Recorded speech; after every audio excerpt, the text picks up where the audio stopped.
.30 cal, 300, 308. What's the difference? Why are they different? Are they all the same? Does it matter? Let's dive into it.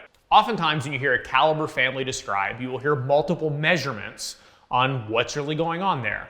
I'm gonna focus on .30 caliber just to keep everything kind of together. There are two key measurements that you're gonna hear in the .30 cal family. That is 300 and 308. All of the naming derives from those two numbers. Where they come from are the bore diameter and the groove diameter of the barrel. This is a .30 cal barrel blank from our friends at Bartlein.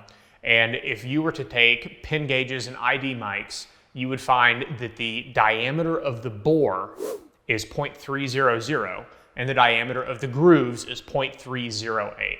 The reason there's a difference is the rifling in that barrel needs to be able to grab the bullet.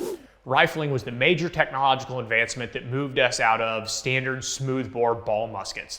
They were terribly inaccurate. After a certain period of time, the bullet would start moving all over the place.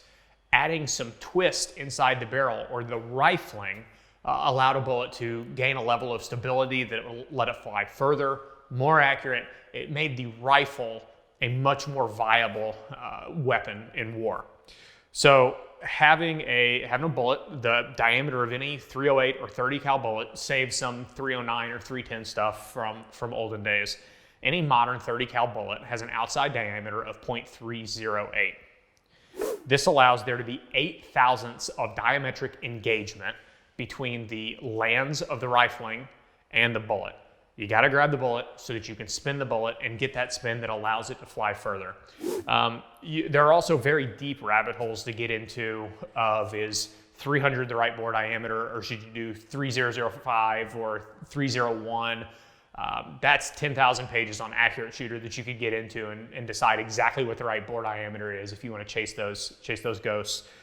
But in general, the reason that a 308, 300 Norma, 300 Win Mag, they're all the same thing, is sometimes these naming conventions relate to the bore diameter, sometimes to the groove diameter, sometimes to the barrel diameter, but they all mean the same thing. And yes, a 308 break and a 300 Win Mag break and a 300 Norma break and a 300 Rum break, they all have the same bore, they'll all fit the same bullets, so you can use them all across the line with one another. Got any more questions? Drop them in the comments. Until next time.